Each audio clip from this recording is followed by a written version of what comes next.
오늘 함께 나눌 말씀 읽겠습니다. 마태복음 5장 38절에서 42절 말씀입니다. 마태복음 5장 38절에서 42절 말씀, 오늘도 다 같이 합독하겠습니다. 같이 읽습니다. 시작. 또 눈은 눈으로 이는 이로 갚으라 하였다는 것을 너희가 들었으나 나는 너희에게 이르노니 악한 자를 대적하지 말라. 누구든지 내 오른편 뺨을 치거든 왼편도 돌려대며 또 너를 고발하여 속옷을 가지고자 하는 자에게 겉옷까지도 가지게 하며 또 누구든지 너로 억지로 오리를 가게 하거든 그 사람과 심리를 동행하고 내게 구하는 자에게 주며 내게 꾸고자 하는 자에게 거절하지 말라. 아멘. 며칠 전에 우리 교회 성도님들 몇 가정과 함께 저녁 식사를 같이 했던 적이 있습니다. 그 자리에서 이제 여러 가지 이야기를 나눴는데 그중 한 이야기가 이제 전도에 관한 이야기를 나눴습니다. 근데 전도에 관한 이야기를 이렇게 나누면서 어떤 이야기가 이제 후반부에 나누어졌냐면, 전도라고 해야 우리가 딱 두 가지죠. 하나는 무엇을 전할 것인가, 두 번째 어떻게 전할 것인가 라고 하는 건데, 이 무엇을 전해야 하는가 라고 하는 것은 큰 이견이 없습니다. 우리는 복음을 전해야죠. 예수님의 그 십자가 복음을 전하는 그 내용이 전도죠. 부자 되십시오, 형통하십시오, 이건 전도 아니잖아요. 무엇을 전할 것인가는 이견이 없습니다. 두 번째, 이 어떻게 전할 것인가에 관한 내용들을 좀 주로 나누었어요. 그러면서 이제 오늘날 우리가 한국 안에서 한국 교회들이 여러 가지 모습으로 전도하는 모습을 보면서 이것에 어떤 문제가 있을까라는 부분들을 나누면서 저도 오랫동안 좀 고민하고 생각했던 바였는데, 한 가지는 어떻게 전하는가라고 하는 부분 안에 하나님께서 이 복음을 전하기 위해서 도구로 저와 여러분을 메신저로 삼으신 거예요. 천사를 통하여 복음을 선포하거나 아니면 더 효과적이고 능력 있는 방법으로 하시지 않고 저와 여러분을 그 메신저로 사용하기로 정하셨습니다. 그런데 지금 우리가 가지고 있는 문제는 메신저인 우리가 문제예요. 메시지에는 문제가 없어요. 이 복음에는 문제가 있었던 적이 없습니다. 근데 문제는 메신저인 우리 자신의 문제이죠. 왜냐하면 전하는 메시지와 메신저의 삶이 너무 동떨어져 있는 거예요. 사랑하고 생명을 얻고 소망을 얻는 메시지, 복음을 전하면서 메신저의 우리의 삶에는 사랑이 없어요. 전하는 방법이나 그의 삶을 보면 사랑이 없어요. 또 그 삶 속에 소망이 있는가? 그 삶 속에 생명이 있는가? 그 소망과 생명이 없는 채 복음을 전하는 메신저라고 살아가니까 메신저들의 문제 때문에 사람들이 메시지를 들으려고 하지 않는 것이 오늘날의 상황이 아닌가, 이런 생각이 듭니다. 여러분, 무엇을 우리에게 말씀해주고 있을까요? 지금 지금 나누고 있는 산상수훈과도 연결되는 말씀인데요, 시간이 지나면서 점점 한국교회의 건강성이 떨어진다, 어떤 분들은 교회 안에 제2의 종교개혁이 일어나야 할 때다라고 이렇게 지적하기도 합니다. 그 이유가 뭔가요? 말씀이 없어서의 문제인가요? 아니요. 여러분, 서점에 가십시오. 매주 쏟아지는 수많은 책들, 성경에 대한 이야기들, 해설서들, 주석서들, 발전하는 신학적인 학문의 내용들, 눈부시게 많이 발전되고 수많은 책들이 쏟아집니다. 제가 어렸을 때 신앙생활 할 때보다 지금 신앙생활 아이들에게 줄 수 있는 여러 가지 도구들이 참 많습니다. 그게 문제가 아니에요. 문제가 뭔가요? 삶이 그 믿음대로, 말씀대로 이루어지지 않는다는 것이 문제입니다. 이게 우리가 가지고 있는 어려움이죠. 이 괴리가 문제예요. 그런데 더 큰 문제는 우리가 믿는 도리와 사는 삶이 이렇게 동떨어져 있는데 이거를 전혀 이상하게 느끼지 않고 비정상적인 상황을 정상처럼 살아가는 것. 교회에서는 경건한 크리스찬으로 살면서 세상에 나가서는 직장이나 가정이나 이웃들과 만날 때는 그 삶 속에서 빛으로, 소금으로, 또는 예수의 향기를 맡을 수 없는 삶이 너무 당연시되는, 오히려 말씀대로 살아가고 믿음을 따라 살아가려고 하는 사람들에게 너무 유난스럽게 신앙생활한다, 그렇게 유별나게 신앙생활할 필요가 있나 라고 이야기하는 이런 세대가 되었습니다. 그런 이 상황 속에서 오늘 우리가 살펴보는 이 산상수훈은 예수님께서 들려주신 굉장히 중요한 메시지입니다. 예수님께서 이 산상수훈 5장 말씀을 시작하시면서 제자들에게 말씀하셨죠. 너희들은 누구인가? 8가지 팔복이라는 것을 통하여 우리의 신분, 우리의 정체성이 무엇인지를 선포하신 이후에 결론적으로 이렇게 말씀하셨어요.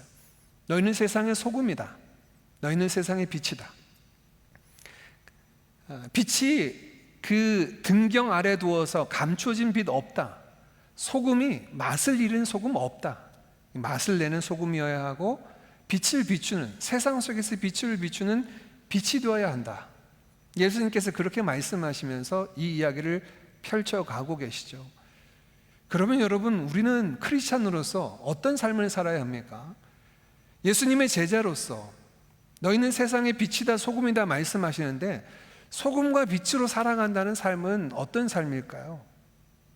세상 사람들보다 조금 더 열심히 살고, 세상 사람들보다 조금 더 정직하게 살고, 세상 사람들보다 조금 더 힘써서 나누어주고 섬기는 삶을 살면 빛이 되고 소금이 되는 것일까요? 그거 아닙니다. 예수님께서 그 말씀 이후에 내가 율법을 폐하러 온 것이 아니라 율법을 완성하러 오셨다 말씀하시며 특별한 방법을 쓰시면서 우리에게 이야기를 해주시는데, 그것을 6가지 대조법이라고 나누었습니다. 너희가 옛적 사람들이 이렇게 들었지만 나는 너희에게 이르노니 라고 하는 2가지 대비를 통하여 말씀하시는데, 이 말씀은 요즘은 이렇습니다. 세상 사람들보다 조금 더 나은 삶을 사는 게 크리스찬의 삶이 아니에요. 그게 빛과 소금 된 우리가 살아내야 될 삶이 아닙니다. 어떤 삶일까요? 전혀 차원이 다른 삶을 살아야 합니다. 옛적 사람들에게 들었던 그 정도의 수준, 서기관과 바리새인들이 생각하는 그들의 몸으로 경험하는 이룰 수 있는 의를 이루는 그 삶, 너희가 서기관과 바리새인들의 의를 가지고 있다면 결탄코 천국에 들어갈 수 없다. 이 말씀은 무슨 말씀인가요? 제자들이 살아가야 될 삶은 다른 사람들에 비하여 조금 더 나은 삶이 아니라 새로운, 완전히 새로운 차원과 새로운 기준을 따라 살아가는 새로운 피조물로서의 삶이라는 거예요. 이거를 이제 대조하시면서 말씀하시는 겁니다. 그 대조하는 말씀 중에 오늘 5번째 꼭지를 우리가 만나게 되고, 오늘 전하는 말씀과 또 다음 주에 나눌 말씀은 사실 내용상으로 보면 연결되어 있는데, 제가 설교하면은 이 두 본문을 연결해서 설교를 할 것 같은데, 예수님이 나누어 주셨기 때문에, 나눠 놓으셨기 때문에 예수님이 나눠 놓으신 것대로 오늘은 38절에서 42절 말씀을 여러분과 함께 나눕니다. 오늘 예수님께서 말씀하시는 내용, 보통 세상 사람들이 생각하는 이 정도의 규범, 이 정도의 수준, 이 정도의 도덕과 윤리의 기준이라고 말씀하시는 구절이 38절입니다. 우리 38절 같이 한번 읽어볼까요? 같이 읽습니다. 시작. 또 눈은 눈으로 이는 이로 갚으라 하였다는 것을 너희가 들었으나. 이 말씀 우리가 너무나 잘 알죠. 눈은 눈, 이는 이. 이거는 믿음 있는 신자들만 아는 말씀은 아니고, 가끔 뉴스에 봐도 이런 슬로건이 나올 때가 있어요. 뉴스 기사를 이야기하며 말할 때가 있는데, 옛적 사람들은 눈은 눈, 이는 이라고 하는 말씀을 들었지만 나는 너희에게 이른다라고 말씀하시는 예수님이 말씀하신 제자들이 살아내야 할 또 다른 차원, 새로운 차원의 그 의의 기준은 무엇일까요? 우리 39절 말씀도 이어서 같이 읽어봅니다. 시작. 나는 너희에게 이르노니 악한 자를 대적하지 말라. 누구든지 내 오른편 뺨을 치거든 왼편도 돌려대며. 옛적 사람들에게는 눈은 눈, 이는 이라는 말씀을 들었지만 나는 너희에게 이르노니 악한 자들을 대적하지 말라라는 말씀을 하고 계신 거예요. 여러분, 이 말씀은 처음 듣는 건 아니시죠? 여러 차례 들으셨을 텐데 이런 말씀을 들을 때마다 여러분 마음은 어떻습니까? 어떤 마음이 드시나요? 그렇게 어떻게 사나는 마음 들지 않습니까? 어떻게 악한 자를 대적하지 않고 살아갈 수 있을까? 아니, 예수님이 저렇게 말씀하셨다면, 그러면 악한 자들을 대적하지 않는 상황을 맞닥뜨린다면 그 악한 사람들은 더 큰 죄를 짓고 더 크게 잘못할 텐데 그걸 누가 방지해 줄까? 이런 생각들. 그리고 하나님이 공의로우시다고 하는데 악한 자들에 대해서 대적하지 말고 그들의 죄를 심판하지 말라고 말씀하신다면 공의로우신 하나님께서 이루시는 그 말씀이 맞는가? 이 말씀 다 차치하고라도요, 이 말씀을 그대로 받는다면 우리의 속에 화병 들지 않겠습니까? 우리를 향하여 해코지하고 악한 일을 하는 사람들에게 대적하지 말라고 하면 예수님께서 우리 모든 크리스찬들에게, 제자들에게 화병 걸리라고 말씀하시는 건가? 이런 생각들이 이 말씀 가운데 들어요. 네, 오늘 예수님께서 이 말씀하신 내용들 우리 좀 하나하나씩 좀 살펴보면서 예수 그리스도를 따르는 제자된 저와 여러분이 삼아야 될 삶의 새로운 기준, 새로운 피조물로서 우리가 살아가야 될 삶의 그 도덕과 윤리의 기준들이 무엇인가를 붙잡기를 원합니다. 첫 번째입니다. 눈은 눈, 이는 이라는 말씀은 사실 율법서인 모세오경에 보면 세 군데에서 기록이 되어 있습니다. 첫 번째는 출애굽기 21장에 기록되어 있고, 두 번째는 레위기, 마지막 세 번째는 신명기 말씀에 기록되어 있습니다. 가장 먼저 기록되어 있는 출애굽기 21장 22절에서 27절까지 말씀인데요, 내용은 이렇습니다. 어떤 사람이 다른 사람하고 다투고 싸우고 있는데 다투다가 옆에 있는 그의 임신한 아내를 잘못 건드려서 이 임신한 아내가 낙태하게 됐어요. 이런 경우 어떻게 해야 되는가? 이게 이제 21장, 출애굽기 21장 22절 말씀입니다. 그녀가 그렇게 낙태하게 됐다면 그녀의 남편이 청구한 대로 재판장의 결정대로 판결을 따라서 그 사람에게 보상을 해줘야 된다. 그리고 23절 말씀에 보면 이렇게 말씀합니다. 그러나 이 외에 만약에 다른 것들이 덧붙여졌다면 생명은 생명으로, 눈은 눈, 이는 이, 손은 손, 발은 발, 상하게 한 것은, 다치게 한 것은 다치게 한 것으로, 때린 것은 때린 것으로 갚아주어야 한다. 이것이 이제 출애굽기 21장 22절부터 나오는 말씀입니다. 전체 문맥 안에서 우리가 딱 똑 떼어서 오는 눈은 눈, 이는 이라고 하는 말씀의 구절들을 본다면 두 가지가 있습니다. 하나는 만약에 생명은 생명, 눈, 이, 뭐 손, 발, 그리고 맞은 것, 때린 것, 상하게 한 것, 이거 그대로 갚아줘야 한다라고 하는 말씀의 첫 번째 규정은 이 복수라고 하는 것이 반드시 개인이 개인에게 할 수 있는 것이 아니라 이 규정에 보면 반드시 재판장의 판결을 따라서 그렇게 갚으라는 재판의 기준점입니다. 어떤 사람을 다치게 했어요. 그러면 개인이 그걸 복수할 수는 없습니다. 이 재판장의 판결을 따라서 눈은 눈, 이는 이라고 하는 개인의 복수를 멈춰 세운 거죠.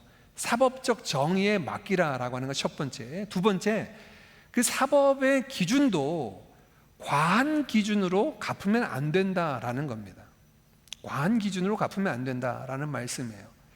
그래서 반드시 상한 만큼, 그만큼만 갚아야 된다는 거예요. 근데 여러분, 이 규정은 뭐 그냥 그럴 것 같다라고 생각할지 모르겠지만 아닙니다.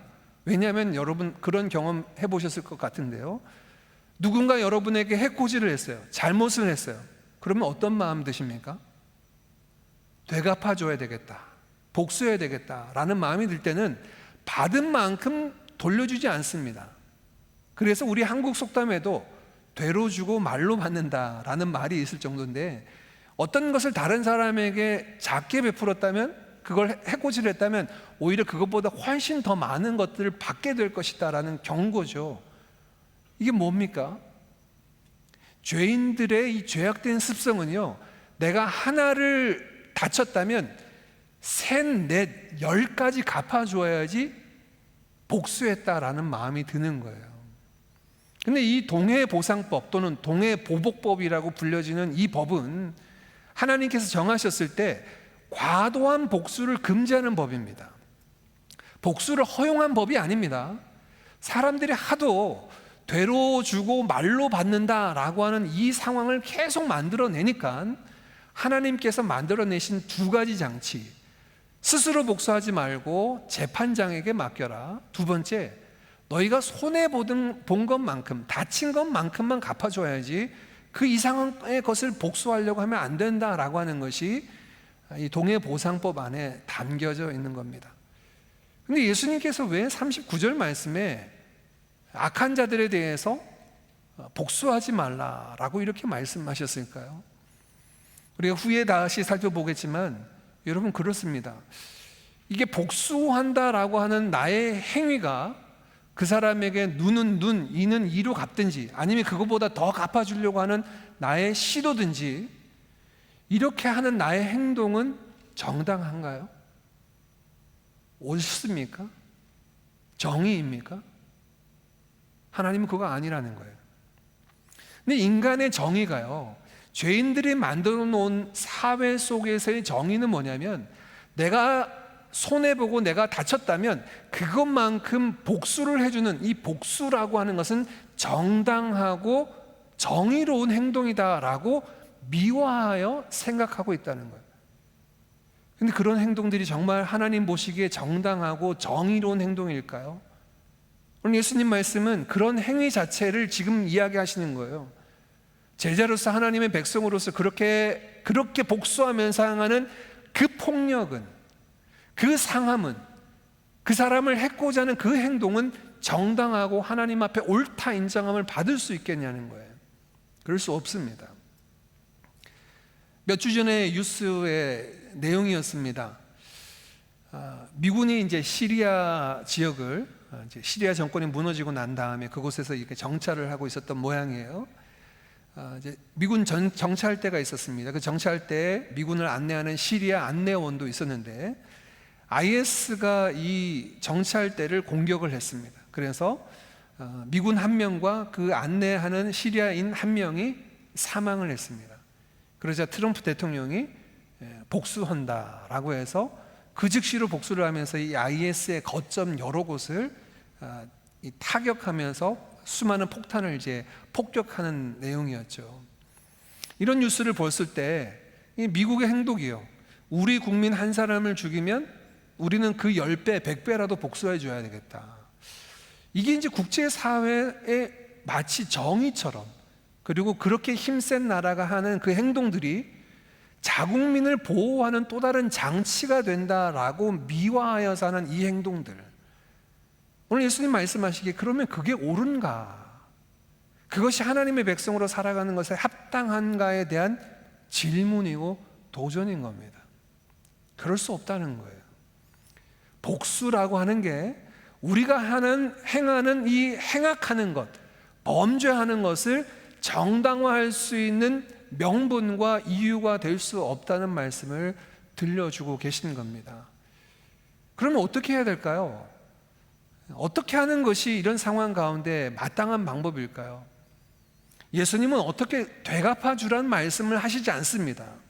오늘 이 말씀 속에서 무엇을, 그렇게 네가 해를 당하고 손해를 입었을 때 어떻게 되갚아 줘야 되는가라고 하는 방식을 소개하지 않고, 그런 우리가 우리 스스로를 지켜서 그리스도의 제자로서 살아가는 삶의 모습들을 4가지 경우를 들어서 소개를 하는데, 그 첫 번째가 39절 마지막에 누구든지 내 오른편 뺨을 치면 어떻게 하라고요? 왼편 뺨을 돌려대라 라고 말씀을 하시는 거예요.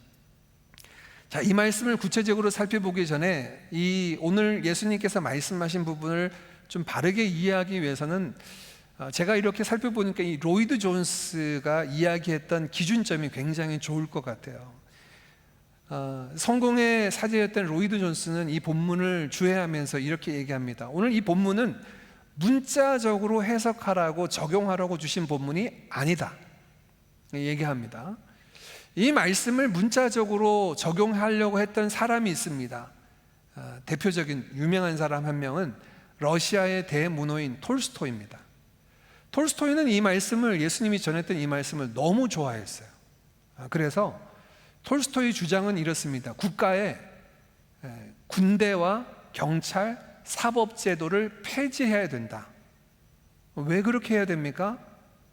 톨스토이 주장은 예수님께서 말씀하시기를 악한 자를 대적하지 말라고 했는데, 악한 자에 대해서 심판하는 도구인 이런 것들을 만들어내는 것은 주님의 뜻이 아니니까 국가 제도 안에서 있는 이 모든 악을 심판하는 도구와 사법 체계 같은 것은 존재해서는 안 된다까지 주장한 사람이 톨스토이였어요. 이 톨스토이에게 굉장히 감명을 받고 영향을 받았던 사람이 마하트마 간디입니다. 간디는 이 톨스토이의 이야기를 들으면서 와, 되게 좋다. 그래서 비폭력 평화주의라고 하는 것을 그가 인도로 돌아와서 인도를 회복하는데, 영국 식민지에서 다시 회복하는데 그의 기치로 들었습니다. 그런데 이 로이드 존스는 이야기하기를 이거 예수님의 말씀을 문자적으로 해석한 오류다라고 하는 거예요. 문자를 그대로 이야기하려고 하는 것이 아니라 예수님께서 말씀하신 그 정신과 예수님께서 말씀하신 그 속뜻이 무엇인지를 이해하고 적용하는 것이 필요하다. 그 첫 번째, 로이드 존스가 얘기한 기준입니다. 이 말씀은 국가와 단체, 공동체에 주신 말씀이 아니다. 이건 개인에게 주신 말씀으로 받아야 된다. 톨스토이가 이야기하는 것은 잘못된 거죠. 왜냐하면 로마서 13장 또 베드로전서 2장을 보면 바울과 베드로는 하나님께서 이 땅의 국가와 사법 제도와 위정자를 세우셔서 다스리신다고 인정하고 있어요. 그러니 예수님께서 이거를 부정하신 것이 아니라는 사실이 분명하죠. 그걸 이야기하는 게 아니라는 겁니다.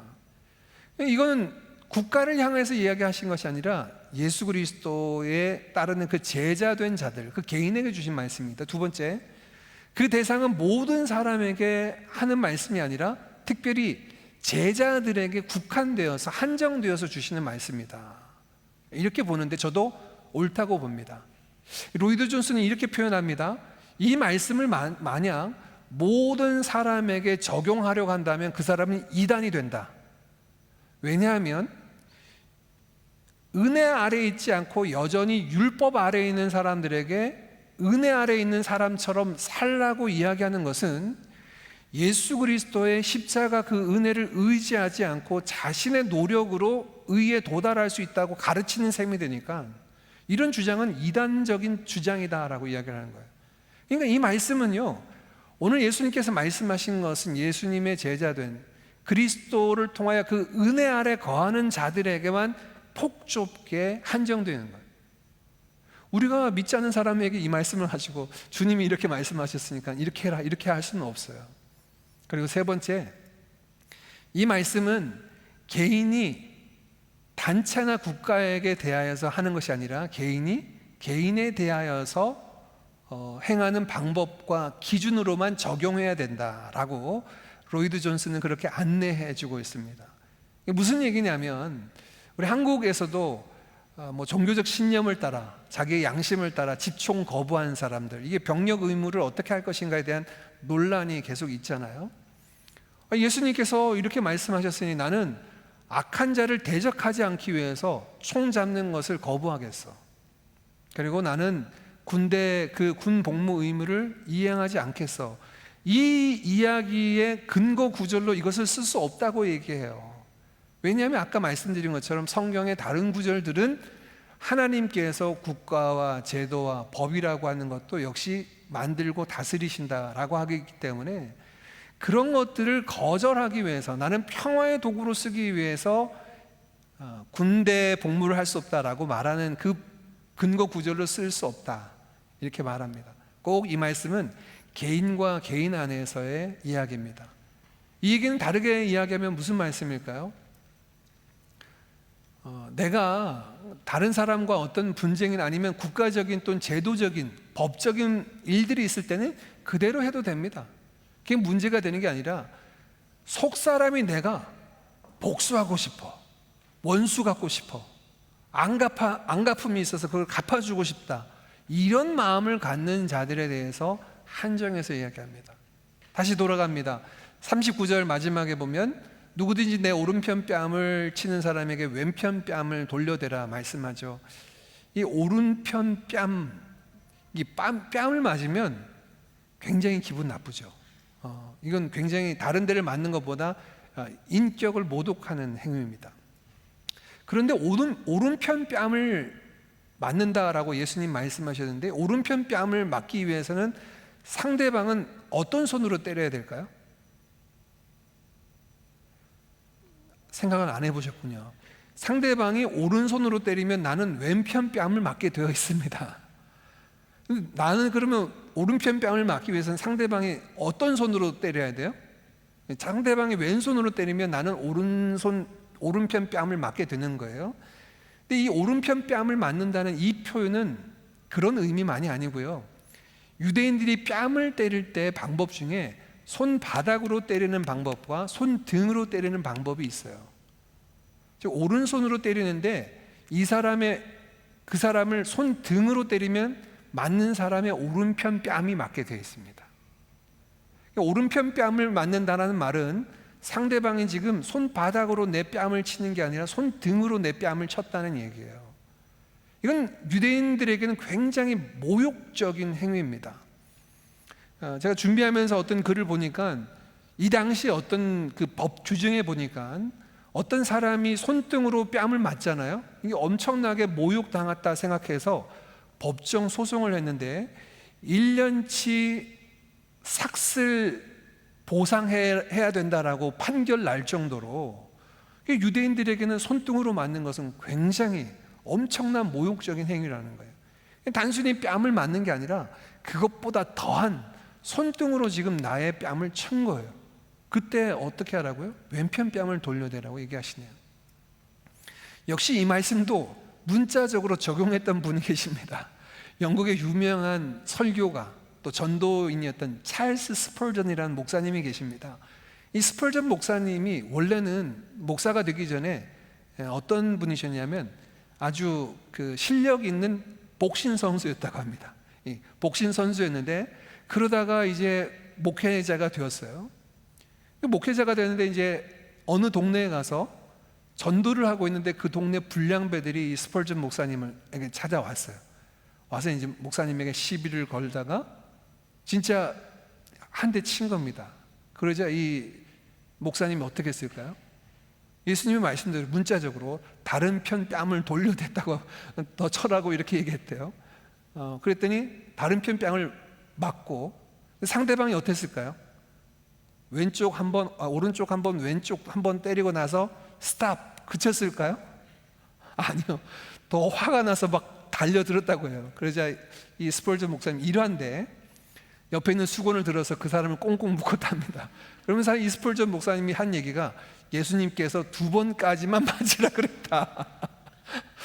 오른편 한 번, 왼편 한 번만 맞으랬으니까 넌 여기까지만 나는 맞을게 하고 그 사람을 수건으로 묶었다는 그런 일화가 있어요. 역시 이 말씀도요, 문자적인 의미는 아니죠. 그럼 이 뺨 맞는 이야기는 뭘까요? 39절 앞에 있는 예수님께서 말씀하신 악한 자를 대적하지 말라 할 때 그 대적하지 말라고 하는 그 케이스 4가지 중에 첫 번째는 모욕입니다. 인격입니다. 점점 우리가 살고 있는 시대 속에서는요, 이 모욕당하는 것, 내 인격에 스크래치 나가는 것을 견뎌하기가 어려워합니다. 그리고 제가 한국에서 사역하다가 싱가포르에 오니까 죄송합니다. 여러분들 얘기하는 거 아닙니다. 싱가포르 계신 분들이 조금 더 그런 것 같아요. 왜냐하면 싱가포르에서 계신 분들은 다른 분들에 비해서 실력이 있어요. 잘합니다. 실패한 적도 없어요.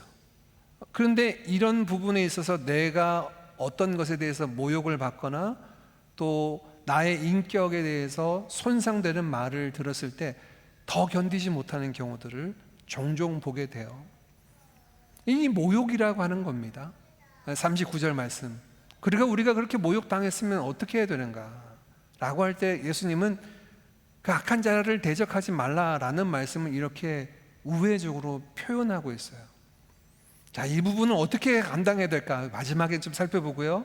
예수님께서 말씀하신 4가지 경우를 다시 돌아가서 봅니다. 첫 번째는 모욕입니다. 두 번째 경우는 어떤 사람이 40절 말씀에 그 사람을 소송하여서 다른 사람을 나를 고발하여서 나의 속옷을 가지려고 하는 자가 있다면 겉옷까지 내어주라 라고 하는 두 번째 케이스를 얘기합니다. 이 두 번째 케이스는 소유입니다. 첫 번째는 우리의 모욕, 인격이라고 한다면 두 번째는 소유에 대해서 우리에게 손해를 끼치는 거예요. 속옷을 달라고 소송하는 사람에게 겉옷까지 내어주라 라고 말씀하는데, 이 겉옷이라고 하는 것, 우리도 마찬가지로 속옷보다 겉옷이 훨씬 더 비싸고 중요하죠. 이 당시는 말할 것도 없습니다. 지금처럼 직조 기술, 방직 기술이 좋지 않았던 때이기 때문에 이 옷 하나가 값이 어마어마했는데, 어떤 옷은 이 겉옷 하나는 집 한 채 값이 나갈 정도로. 그래서 예수님께서 십자가에 달려 돌아가실 때 예수님이 입으셨던 그 겉옷을 제비 뽑아서 로마 군병들이 누가 가질 것인가. 왜냐하면 이건 어마어마한, 어차피 죄인으로 십자가 형틀에 죽을 텐데 그의 옷을 우리가 제비 뽑아서 갖자. 큰 소득이거든요. 이 겉옷을 내어주라는 거예요. 근데 율법의 규정에 보면 이 겉옷이 얼마나 중요한지요. 이 당시에는 겉옷은 낮에는 옷이지만 저녁이 되면, 밤에 되면 그것을 덮고 자야 되는 이불이 되고 생존 수단이 됩니다. 그래서 율법 규정에는 뭐라고 되어 있냐면, 어떤 사람이 나에게 빚을 얻기 위해서 와서 자기의 겉옷을 저당 잡힌 사람이 있다면 해가 지기 전에 그 사람의 겉옷은 반드시 돌려주도록 규정하고 있습니다. 왜냐하면 그만큼 겉옷이라고 하는 것은 그 사람의 생존의 필수적인 요소였기 때문에 그래요. 근데 어떤 사람이 나에게 억지로 소송하여서 내 속옷을 달라고 하는 사람이 있다면 그것보다 더 값지고 내 생존에 있어서 꼭 필요한 이 겉옷까지라도 내어주라.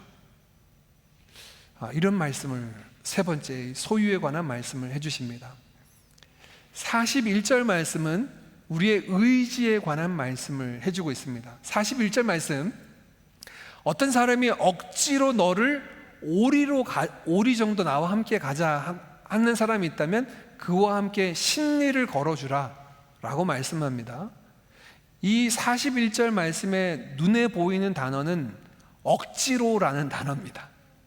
나의 의사와 반해서요, 나는 원하지 않은데 억지로 그렇게 하기를 원하는 사람이 있어요. 근데 이 당시 로마의 법에는요, 로마 군인들에게 특권이 있는데, 자기가 무거운 짐을, 무기를 들고 다니다가 너무 힘들어요. 그러면 옆에 있는 사람들에게 억지로 1마일 정도를 그 사람에게 물건을 대신 지우고 같이 동행할 수 있는 규정이 있었다고 해요. 그래서 예수님께서 십자가 지실 때도 마찬가지였는데, 예수님이 십자가를 지시고 영문 밖을 지나서 골고다 언덕 오르실 때 너무 힘드시니까 몇 차례 쓰러지시잖아요. 그때 로마 군병이 뭐라고 합니까? 옆에 있는 사람을 부릅니다. 옆에 있는 사람을 불러서 그 사람 이름이 뭐죠? 네, 있습니다. 제가 원고를 안 보니까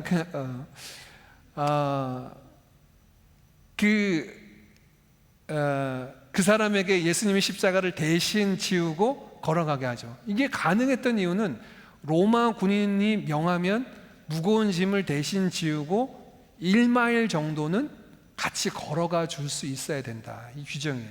억지로입니다. 41절 예수님의 말씀은 억지로입니다. 우리의 의사와 상관없이, 아니 우리의 의지를 반하여서 억지로 오리를 가자고 하는 사람이 있다면 그 사람과 함께 십리를 걸어가 줘야 된다는 얘기예요.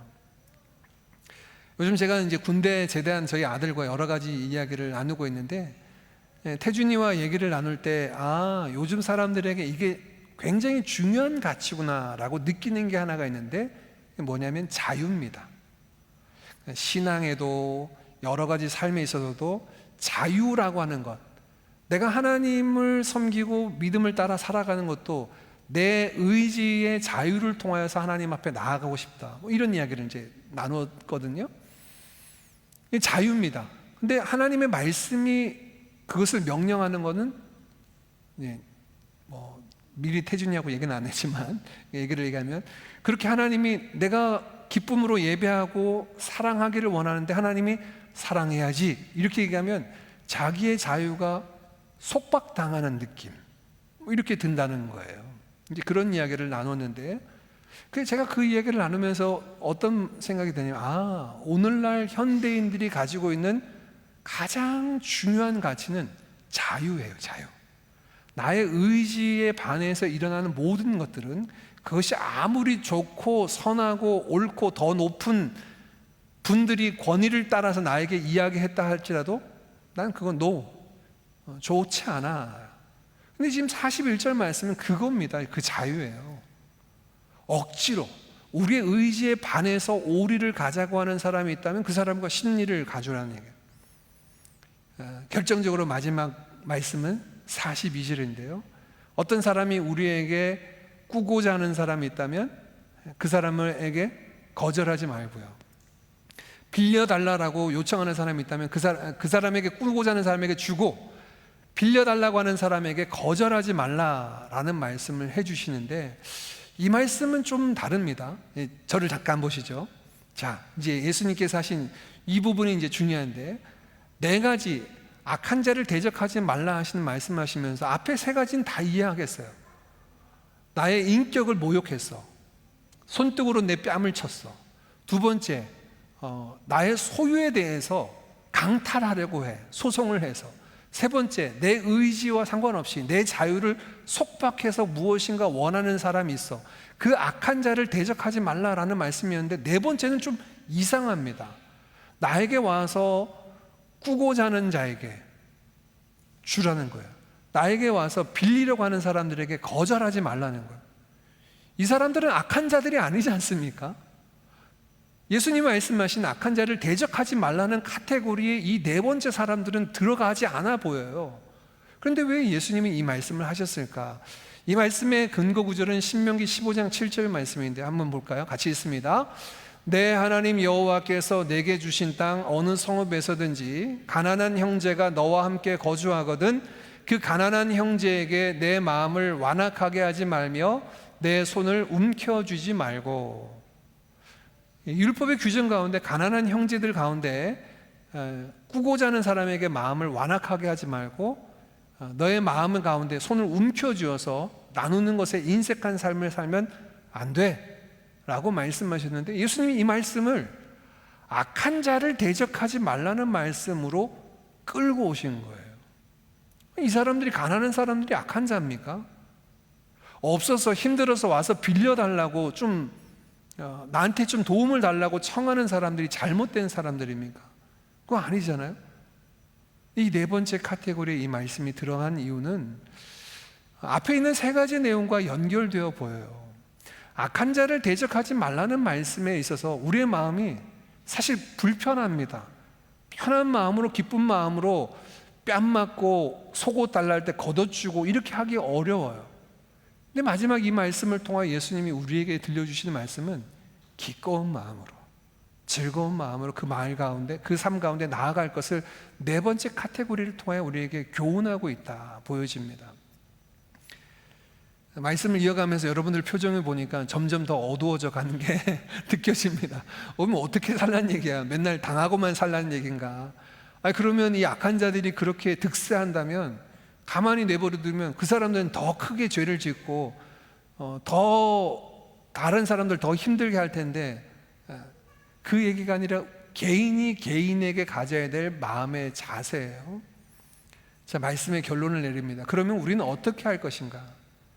이 말씀 앞에 선 저와 여러분은 어떻게 이 말씀대로 살아갈 수 있을까요? 첫 번째, 우리가 이 말씀대로 살아가려면 해야 될 그 가장 첫 번째 내용은 저와 여러분의 의지를 꺾어야 됩니다. 예수 그리스도와 함께 죽어야 돼요. 어떤 의지입니까? 나는 이런 삶 못 살겠어. 또는 나는 이런 삶 살고 싶지 않아. 내가 어떻게 지금까지 걸어왔는데 손해보면서 악한 사람들에게 이렇게 어려움을 당하면서 살아갈 수 있겠어? 라고 하는 우리 자신의 의지를 꺾어야 됩니다. 주님 말씀하시면 나아가는 거예요. 여러분, 예수님을 따르는 제자된 삶은요, 다른 게 아니에요. 내가 이해되고 내가 수용되는 말씀만 받아서 그 말씀대로만 살아간다면 제자 아닙니다. 예수님께서 말씀하시고 본을 보이셨다면 그 말씀대로 살아가는 것이, 따르는 것이, 비록 이해되지 못하고 내가 지금 당장은 내 마음에 수용되지 않아도 그렇습니다, 주님 말씀이 옳습니다 라고 그 말씀을 아멘으로 받는 것이, 우리의 의지를 꺾고 자아를 꺾는 것이 말씀 위에서는 첫 번째 단계예요. 불쑥불쑥 여전히 내 자아는 살아있어요. 아니, 하나님, 아무리 하나님 말씀이 이렇다 할지라도 저는 그렇게 살고 싶지 않아요. 저는 그 삶 못 살겠습니다. 이렇게 당하고만은 못 살겠습니다. 여전히 제 안에 펄떡펄떡 살아있는 장성원이라는 이 자아가 있어요. 근데 이 말씀 앞에 섰을 때 하나님, 이 자아가 죽기를 원합니다. 내 모든 정욕과 욕심을 십자가에 못 박고 그리스도께서 내 안에 사시는 그 삶을 향하여 나아가기를 원합니다. 첫 번째, 우리가 죽어야 돼요.